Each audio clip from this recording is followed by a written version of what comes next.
Il y a à peine une minute, le monde royal était ébranlé par un événement que personne n'avait vu venir. La reine Camilla se serait effondrée après que la princesse Anne ait révélé le dernier souhait du roi Charles. Une révélation si inattendue, si personnelle, qu'elle a plongé Buckingham Palace dans un silence stupéfié. Pendant des décennies, le lien entre Anne et son frère Charles a été fait de loyauté discrète. Alors que d'autres recherchaient le pouvoir ou l'attention, Anne est restée la gardienne inébranlable de la vérité familiale. Souvent, la seule personne qui osait confronter son frère, non pas en tant que roi, mais en tant qu'homme accablé par le devoir. Des sources proches de la famille royale décrivent une réunion privée tendue à Sandringham, où Anne, d'une voix tremblante, a révélé ce qu'elle a appelé le dernier souhait le plus sincère de Charles. Quelques instants plus tard, Camilla a été vue quittant la pièce, pâle et secouée. Personne ne sait exactement ce qui a été dit, mais l'atmosphère a été décrite comme émotionnellement chargée et irréversible, ce qui, selon certains initiés, pourrait réécrire l'avenir de la monarchie. Une décision touchant non seulement le trône, mais aussi l'héritage de Diana, William et même Harry. Qu'est-ce qui pourrait être si puissant qu'il ait fait perdre complètement son sang-froid à la reine consort? Et pourquoi Anne a-t-elle choisi ce moment précis pour le faire connaître? Ce soir, nous allons découvrir ce qui s'est réellement passé derrière ces portes closes du palais et explorer la signification du dernier souhait du roi Charles. Mais avant de plonger dans le vif du sujet, j'aimerais connaître votre avis si vous deviez deviner. Selon vous, quel est le véritable dernier souhait du roi Charles? Cela a commencé discrètement, presque cérémonieusement, à l'intérieur de Windsor. Le rassemblement avait été présenté comme un simple hommage, un moment privé pour la famille, afin de réfléchir à la vie et à l'héritage de Charles. Mais sous la surface, quelque chose de bien plus monumental était sur le point de se dérouler. Camilla est entrée avec une confiance tranquille, croyant que c'était son moment de consolider son influence. Elle avait survécu au mépris public, aux tempêtes politiques et aux chuchotements privés. Dans son esprit, l'avenir de la couronne avait déjà été scellé par sa présence aux côtés de Charles. Mais en prenant place, elle remarqua l'immobilité perçante d'Anne, une sorte de calme déterminé qui n'avait pas sa place dans une pièce destinée à de doux souvenirs. Anne s'avança, tenant une lettre scellée qu'elle avait farouchement gardée.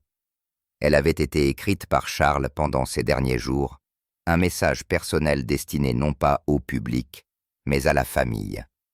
L'atmosphère s'épaissit lorsqu'elle la souleva, annonçant qu'elle la lirait intégralement, avec les propres mots de Charles.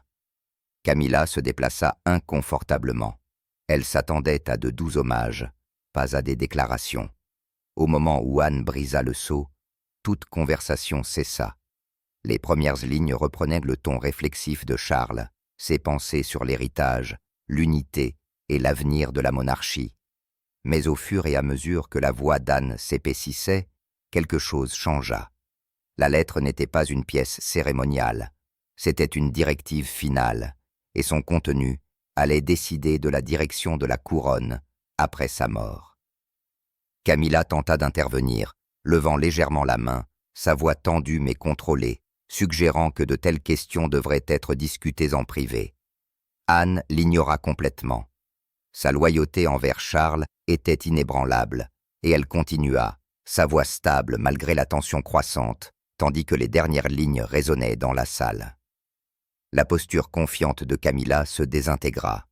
Son visage se vida de sa couleur, sa respiration se coupa au milieu d'une phrase. Pendant des années, elle avait manœuvré avec une précision extrême dans les arcanes de la politique palatiale, mais rien n'aurait pu la préparer à ce que Charles avait écrit. À ce moment-là, la réalité la frappa. Non seulement elle avait été exclue de cette révélation, mais elle en avait été ruinée. Quelques secondes plus tard, submergée par le poids de ce qui avait été révélé, Camilla s'effondra. Des halètements éclatèrent, des aides se précipitèrent, mais le silence qui suivit fut assourdissant. Il ne s'agissait plus seulement d'une affaire de famille.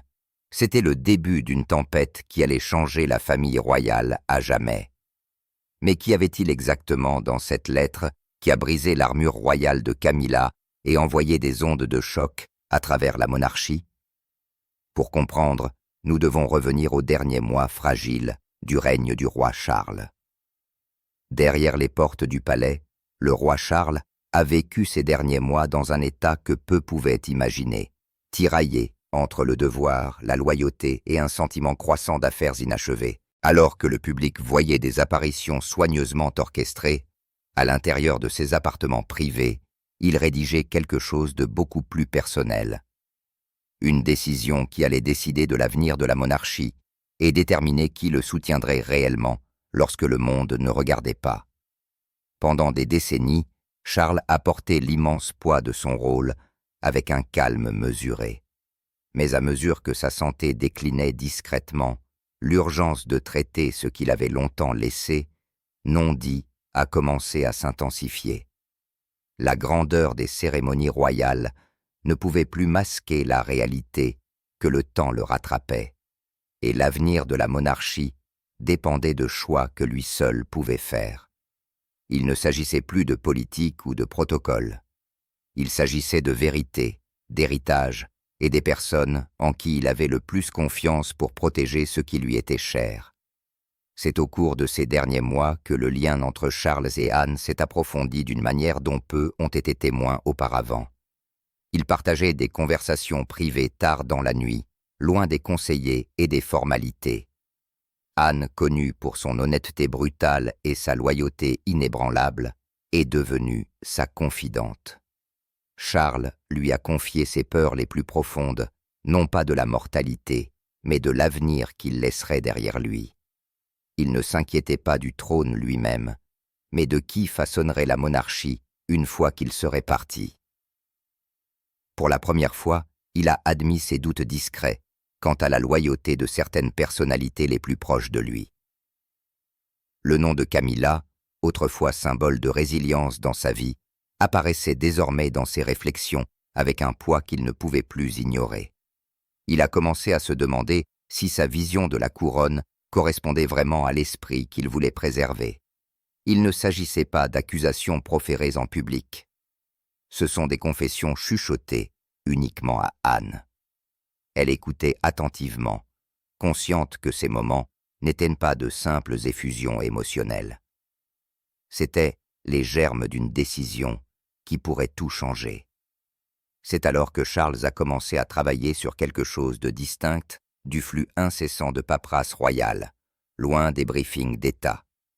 Il a pris une plume et du papier pour rédiger une lettre. Un message profondément personnel, destiné non pas aux archives publiques, mais au règlement de compte de la famille. Ce devait être son dernier mot, non filtré par les conseillers ou la cérémonie. Il ne s'agissait pas d'un discours, ni d'une directive officielle. C'était un héritage scellé à l'encre, quelque chose qui, selon lui, survivrait aux murmures et aux rivalités qui définissent souvent la vie du palais. Tard dans la nuit, les lumières brûlaient dans son bureau privé, et Anne lui rendait souvent visite pendant ces heures calmes. Leurs discussions devenaient plus délibérées, plus intenses. Il n'y avait pas de témoins, pas de sténographe, pas de fuite, seulement deux frères et sœurs confrontés à l'inévitable, élaborant un message qui porterait plus de pouvoir que n'importe quel décret royal. Charles a clairement indiqué que cette lettre ne serait révélée qu'au bon moment, et qu'Anne seule la conserverait jusqu'à ce moment. Au fil des semaines, le personnel a commencé à remarquer des changements dans le comportement d'Anne. Elle se tenait avec une gravité subtile, son énergie habituelle remplacée par quelque chose de mesuré, de délibéré. Des murmures ont commencé à circuler dans les couloirs. Quelque chose se tramait derrière les portes closes, quelque chose de monumental. Pourtant, personne n'osait poser de questions.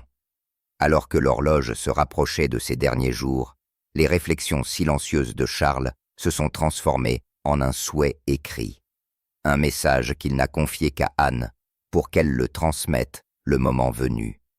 Pour comprendre le poids du dernier souhait de Charles, il faut comprendre l'ascension de Camilla, un parcours alimenté par la résilience, la stratégie et une ambition inébranlable. De l'ombre de la controverse au trône aux côtés de Charles, Camilla a mené chaque bataille pour s'assurer une place. Mais alors qu'elle construisait son influence brique par brique, une tempête silencieuse se préparait en arrière-plan, une tempête qui menaçait de détruire tout ce qu'elle avait construit en un seul instant. Le parcours de Camilla n'est pas né d'un droit royal. Il a été forgé dans le feu. Elle est entrée dans la sphère royale non pas comme une figure acceptée, mais comme une étrangère observée, jugée et souvent méprisée. La perception du public à son égard était froide et impitoyable dans les premières années.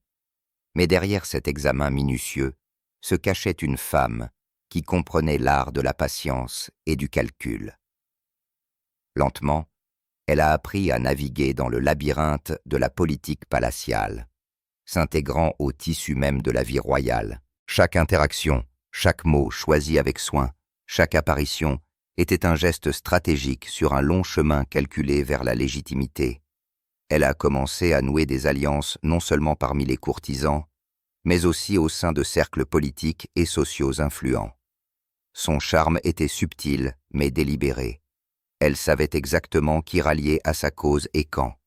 Au fil du temps, ces alliances ont commencé à agir comme son bouclier silencieux, détournant les critiques, remodelant les récits et jetant les bases de son ascension inévitable. Au moment où Charles est monté sur le trône, Camilla avait déjà tissé une toile d'influence qui s'étendait profondément dans le palais. Sa présence à ses côtés n'était plus remise en question. Elle était attendue. Son image publique est devenue celle d'un contrôle attentif, grâce à des apparitions calculées et à un adoucissement presque imperceptible de sa personne.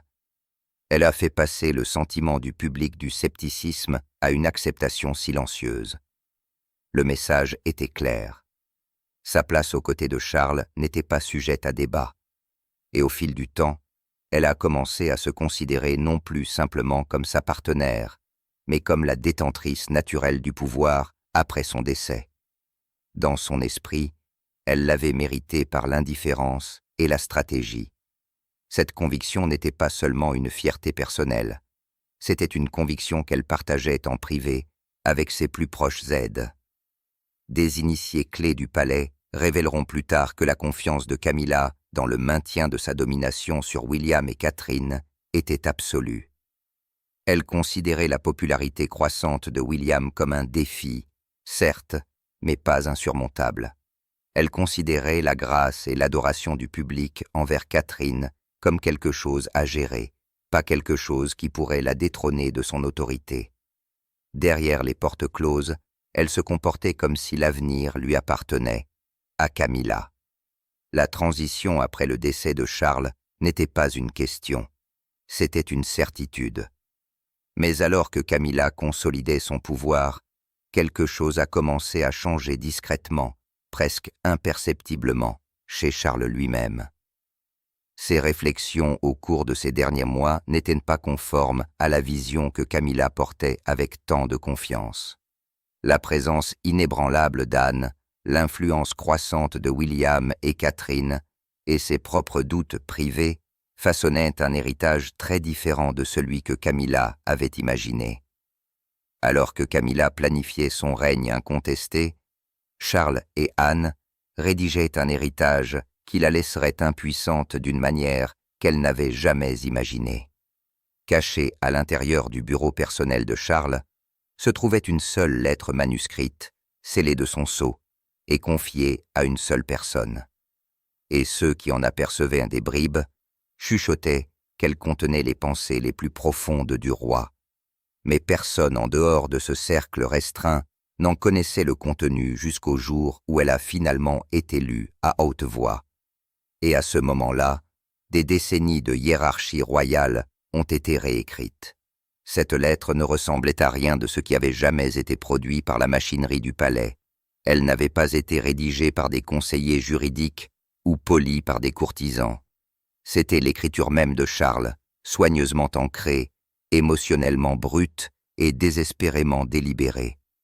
Chaque trait de sa plume portait des années de réflexion, des craintes silencieuses et une vision de la monarchie qui divergeait des déclarations polies que le public voyait souvent. Ce n'était pas un discours destiné à inspirer ou une proclamation destinée à impressionner les dignitaires étrangers. C'était, en substance, la vérité non filtrée du roi, une vérité qu'il avait décidé qu'une seule personne pouvait protéger, et Anne est devenue cette personne. Parmi toutes les figures de l'orbite de Charles, elle était celle dont la loyauté n'avait jamais été remise en question. Elle n'avait aucune soif du trône, aucune ambition personnelle qui puisse obscurcir son jugement. Sa vie avait été marquée par le devoir, la discipline et un engagement inébranlable envers l'héritage familial.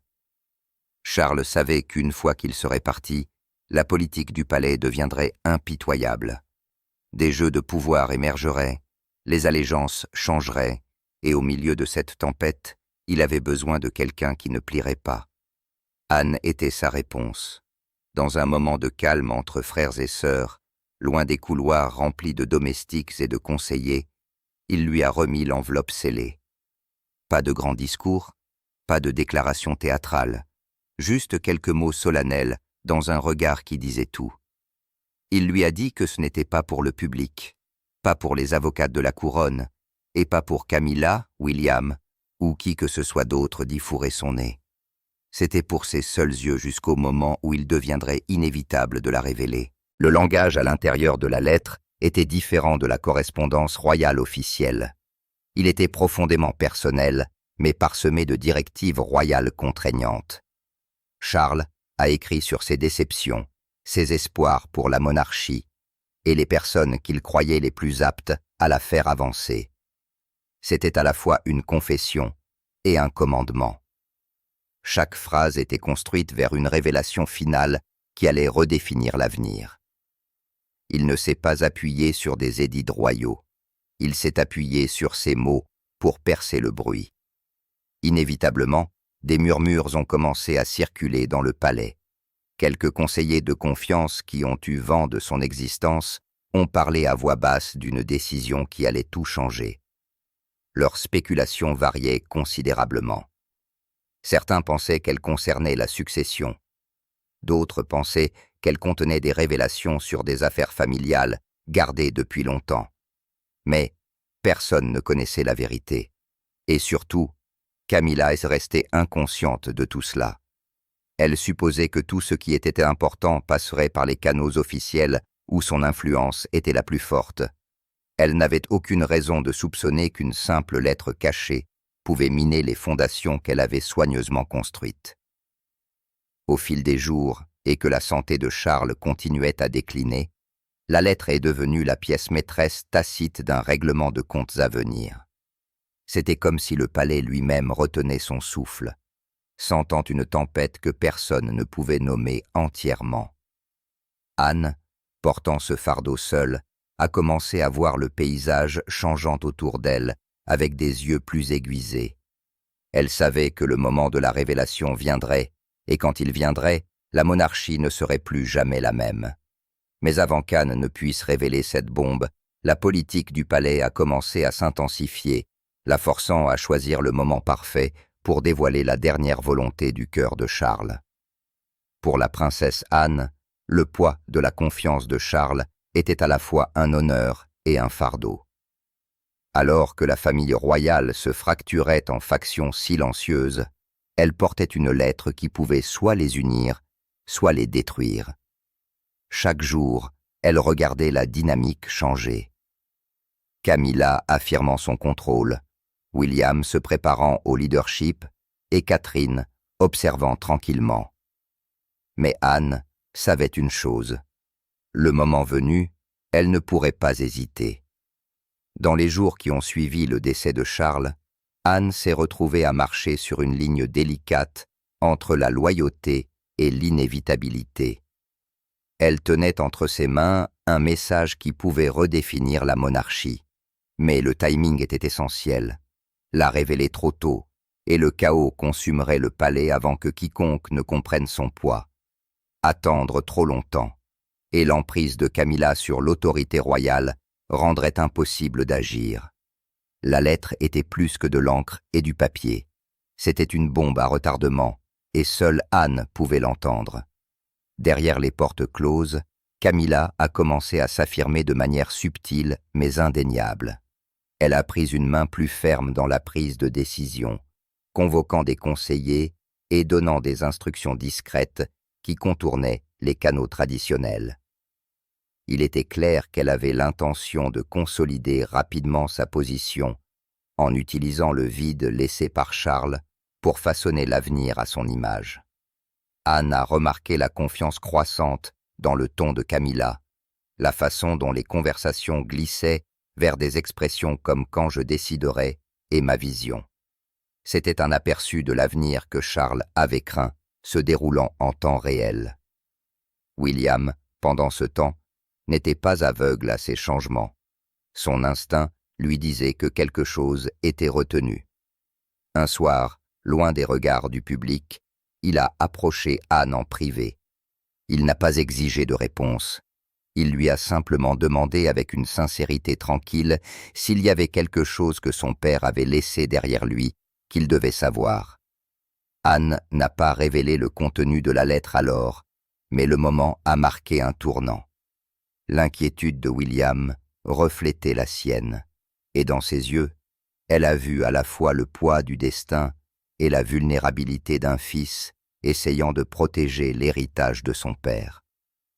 Catherine, toujours composée et observatrice, est devenue un pilier de soutien inattendu. Elle a senti la lutte interne d'Anne sans qu'un mot ne soit échangé. Alors que d'autres essayaient de naviguer dans les marées changeantes avec stratégie et politique, Catherine a offert quelque chose de différent. Elle s'est tenue aux côtés d'Anne, l'encourageant tranquillement à suivre son instinct, renforçant un lien qui s'avérerait bientôt crucial. Au fil des jours qui se sont transformés en semaines, le conflit interne d'Anne a atteint son apogée. Le palais se préparait à un rassemblement commémoratif officiel, un événement qui réunirait tous les membres de la famille royale sous un même toit. Les conseillers, les dignitaires et la presse seraient aux aguets. C'était un cadre imprégné de tradition, un cadre qui portait un immense pouvoir symbolique. Anne a réalisé que c'était le moment idéal. La lettre serait révélée non pas en chuchotant, pas derrière des portes closes, mais en un seul acte décisif dont tous seraient témoins.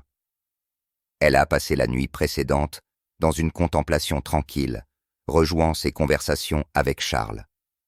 Elle s'est souvenue de son ton, de sa clarté, de son plaidoyer pour que la vérité soit livrée au bon moment.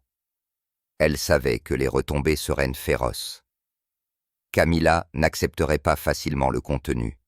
Des lignes seraient tracées, des loyautés testées, mais elle savait aussi que l'hésitation trahirait la confiance même que Charles avait placée en elle. Et puis, sous les yeux du monde, et la famille réunie, Anne a brisé le silence, libérant le dernier souhait de Charles d'une manière que personne ne pouvait ignorer.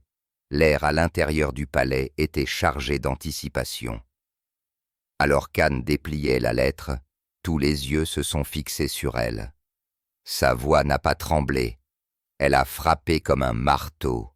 Ce qu'elle a révélé, c'est le dernier souhait du roi Charles, une directive qui contourne complètement Camilla, remodelant la structure du pouvoir royal. C'était audacieux, sans précédent et absolument dévastateur pour ceux qui pensaient que l'avenir était déjà écrit. À ce moment-là, la pièce est tombée dans un silence qui portait plus de poids que n'importe quel discours. Anne a commencé à lire les mots de Charles, lentement et délibérément, chaque phrase résonnant dans la salle comme un verdict qui ne pouvait être contesté. Ce n'était pas simplement une réflexion des pensées d'un roi, c'était une instruction finale, soigneusement conçue et chargée d'émotions. Pendant des années, la monarchie avait fonctionné selon des hypothèses et des accords tacites sur ce qui se passerait après le décès de Charles. Mais cette lettre a brisé ces hypothèses d'un seul coup. Charles a déclaré sans équivoque qu'à sa mort, Camilla devait se retirer complètement des affaires royales. Pas de rôle partiel, pas de responsabilité partagée, pas de continuation de l'influence derrière les murs du palais. Ces mots étaient sans ambiguïté, ne laissant aucune place à l'interprétation ou au débat. Il a exprimé sa gratitude pour sa compagnie, mais a clairement indiqué que sa vision de la monarchie après lui ne l'incluait pas au centre du pouvoir. Il croyait que l'institution avait besoin de stabilité, d'unité et d'une structure de leadership qui reflète l'avenir et non le passé. Puis vint le cœur de son message. Charles a exprimé son profond désir que William et Catherine dirigent la monarchie, les décrivant comme l'incarnation de la continuité et du renouveau. Il a souligné le rôle d'Anne en tant qu'ancre morale, celle qui guiderait et maintiendrait l'esprit de sa vision. À ses yeux, ce trio représentait l'avenir qu'il voulait laisser derrière lui, un avenir qui honorait la tradition, mais ne s'accrochait pas aux dynamiques de pouvoir dépassées. La lettre n'attaquait pas directement Camilla, mais dans des lignes soigneusement choisies. Elle faisait référence à des moments où ses intentions avaient divergé des siennes. Il a reconnu leur histoire commune, mais a laissé entendre des inquiétudes quant à l'influence qu'elle exerçait et à la direction qu'elle avait l'intention de donner à la couronne. Pour ceux qui écoutaient, ces références subtiles étaient indéniables. C'étaient les confirmations discrètes des murmures qui circulaient dans les murs du palais depuis des années. Les réactions ont été immédiates et viscérales. William est resté assis dans un silence stupéfait, l'énormité des mots de son père le submergeant comme une vague qu'il ne pouvait pas encore assimiler. Catherine s'est battue pour garder son sang-froid, ses yeux brillants d'émotion, non pas par triomphe, mais par le poids de la responsabilité qui était placée sur leurs épaules. Camilla, cependant, n'a pas pu supporter le choc. Son visage s'est vidé de sa couleur, sa respiration s'est coupée dans sa gorge, et en quelques instants, elle s'est effondrée, toute l'ampleur de ce qui venait d'être dévoilé s'abattant sur elle comme une force de marée qu'elle ne pouvait pas contrôler. Autour de la pièce, les conseillers ont échangé des regards inquiets. Certains ont instinctivement recherché des protocoles de procédure. Mais même eux ont compris ce que représentait la lettre de Charles. Ce n'était pas seulement un message personnel, c'était une directive qui annulait les attentes, forçant chacun à reconsidérer sa position du jour au lendemain. Des siècles de précédents royaux avaient été renversés en une seule lecture. Alors que Camilla était sous le choc, la maison royale s'est divisée entre incrédulité et murmures stratégiques. La bataille pour l'avenir de la couronne avait officiellement commencé. Au moment où Anne a révélé la lettre, le palais est passé d'un calme cérémonial à une guerre de pouvoir. Dans les couloirs qui résonnaient autrefois de tradition, des conversations frénétiques ont éclaté. Des conseillers, des membres de la famille royale et des aides de confiance se sont empressés de comprendre où devaient se situer leurs allégeances. Le dernier souhait du roi avait créé une faille si profonde que même les structures royales séculaires tremblaient. Pendant des années, le palais avait fonctionné comme un orchestre bien répété. Chaque note dictée par le protocole, chaque mouvement chorégraphié avec précision. Mais après la lecture d'Anne, cette harmonie s'est fracturée du jour au lendemain. Les conversations privées se sont transformées en alliances chuchotées. Les conseillers qui servaient autrefois une seule couronne unie se sont maintenant retrouvés forcés de choisir entre deux camps. L'un qui s'est rallié autour de Camilla, déterminé à préserver son influence, et l'autre qui s'est discrètement aligné sur Anne, William et Catherine, croyant que les paroles de Charles étaient à la fois moralement et stratégiquement décisives. Des factions médiatisées ont commencé à émerger. D'un côté, il y avait les fidèles de Camilla, ceux qui devaient leur position, leurs privilèges et leur proximité à son influence. Ils ont remis en question l'authenticité de la lettre, insinuant qu'elle était trop commode, trop émotive, trop personnelle pour remodeler la structure juridique de la monarchie.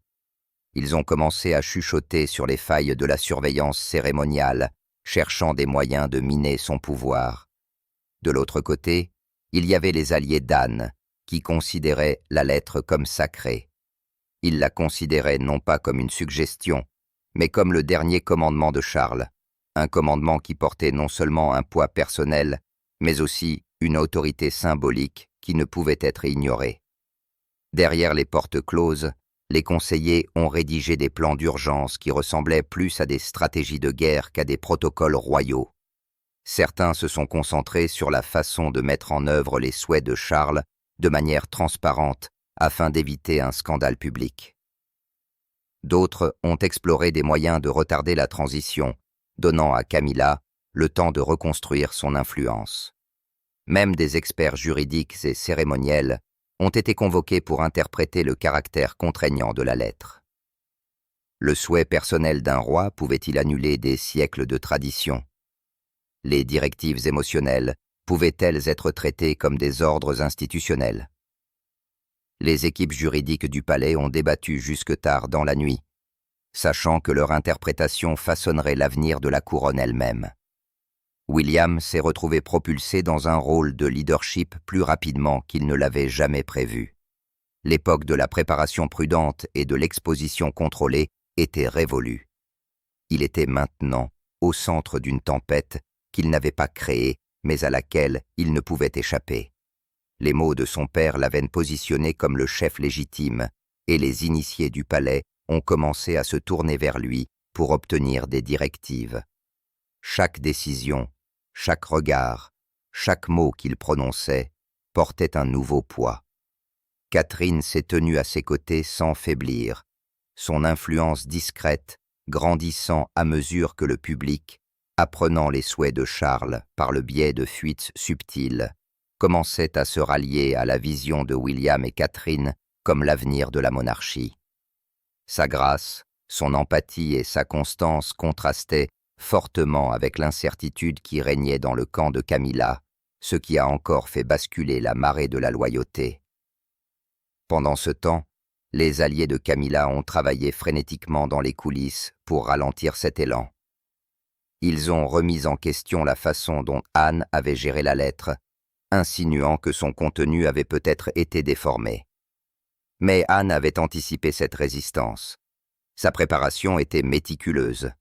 Elle avait obtenu des témoins, documenté chaque échange, et s'était assurée que l'existence et le contenu de la lettre étaient indéniables. Ceux qui ont essayé de la discréditer se sont rapidement retrouvés acculés par des preuves qu'ils ne pouvaient réfuter. La machine du palais fonctionnait à plein régime, mais sous la surface, quelque chose d'encore plus puissant se préparait. Le silence public de Camilla était assourdissant. Elle n'a publié aucune déclaration, n'a fait aucune apparition et a refusé de s'engager dans les spéculations croissantes. Mais ceux qui la connaissaient comprenaient que ce silence n'était pas une acceptation. C'était un calcul, un rassemblement de forces pour ce qui allait arriver. Alors que la machine du palais tournait, le silence de Camilla n'était pas une soumission. C'était le prélude à son combat le plus désespéré à ce jour. Trahison, humiliation, effondrement. Mais Camilla n'était pas du genre à s'effacer discrètement.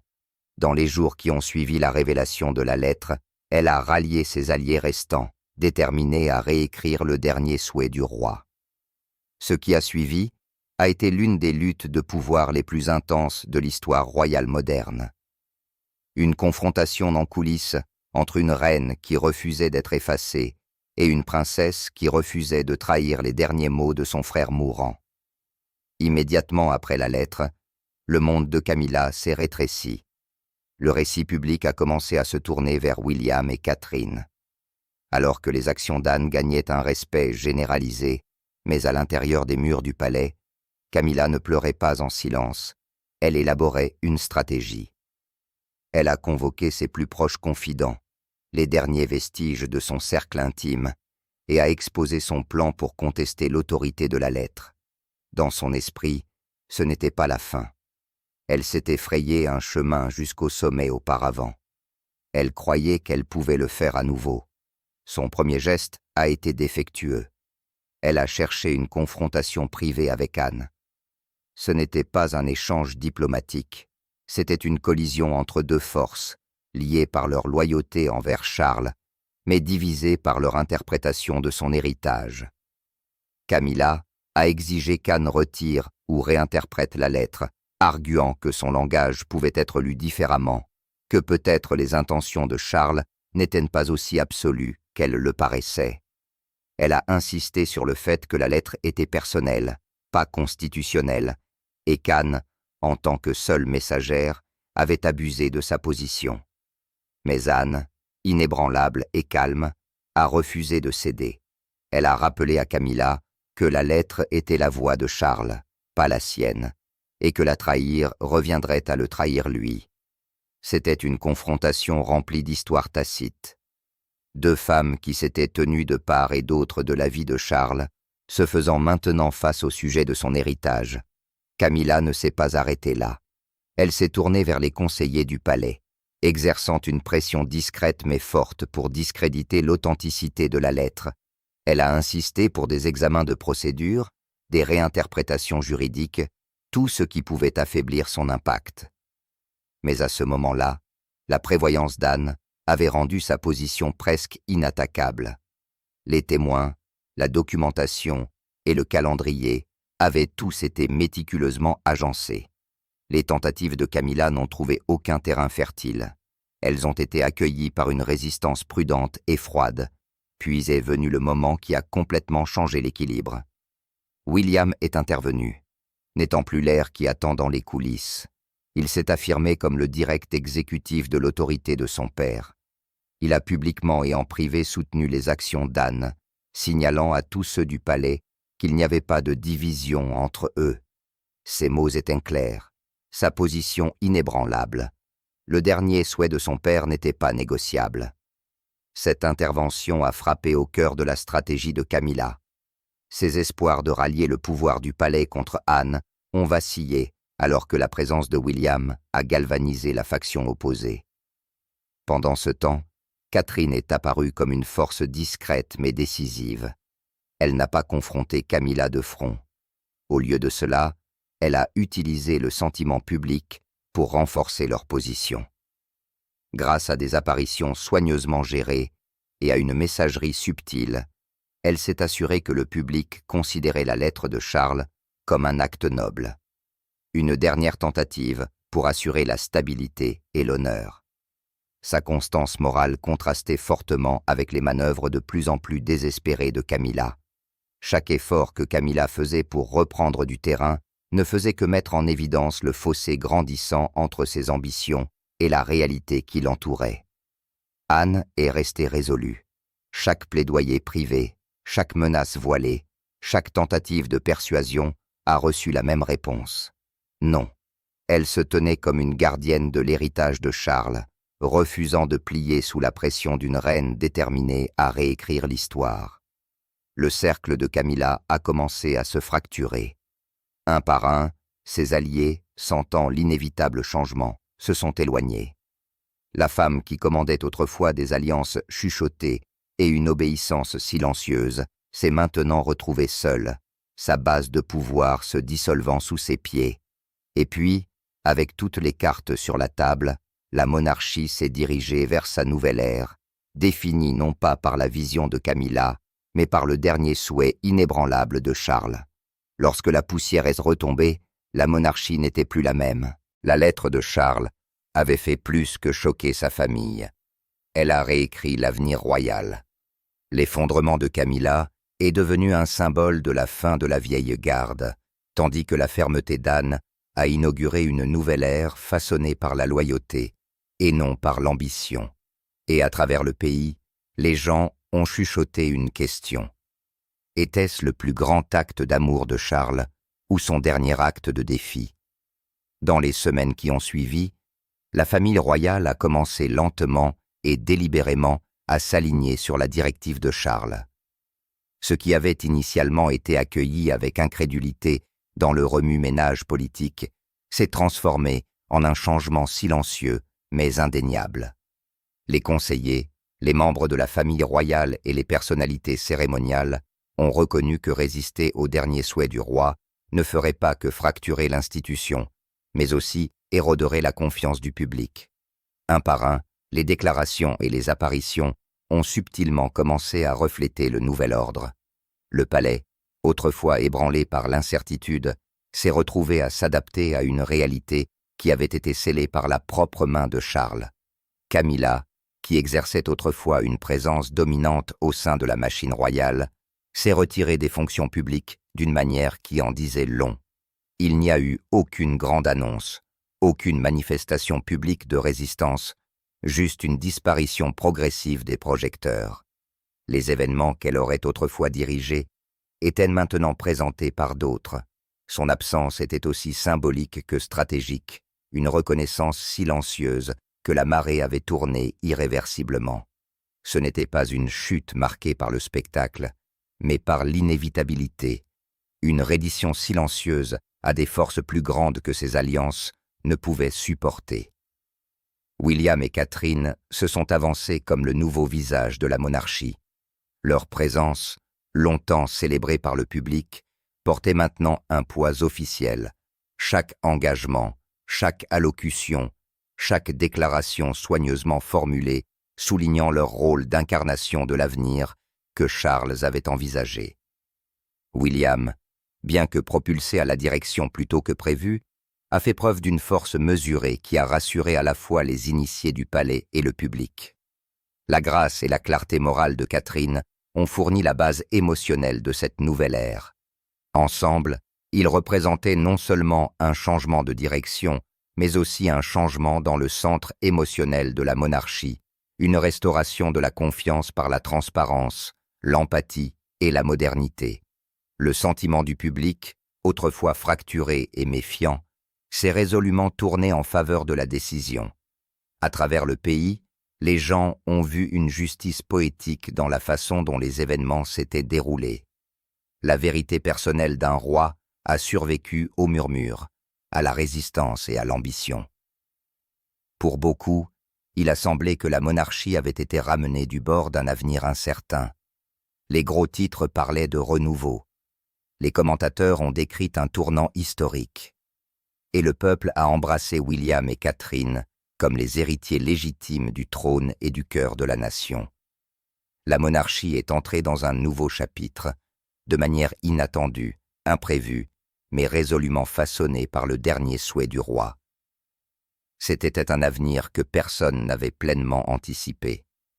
Pourtant, il semblait inévitable une fois que les pièces se sont mises en place. La lettre était plus que de l'encre sur du papier. C'était un règlement de compte, forçant l'institution à faire face à son identité et à tracer une voie à suivre qui honorait à la fois la tradition et la transformation. Mais même si la nouvelle ère commence, une chose reste claire. Le dernier souhait de Charles résonnera dans les couloirs du palais pour les générations à venir. Merci d'avoir regardé. N'oubliez pas d'aimer et de vous abonner. Et nous vous verrons dans la prochaine mise à jour.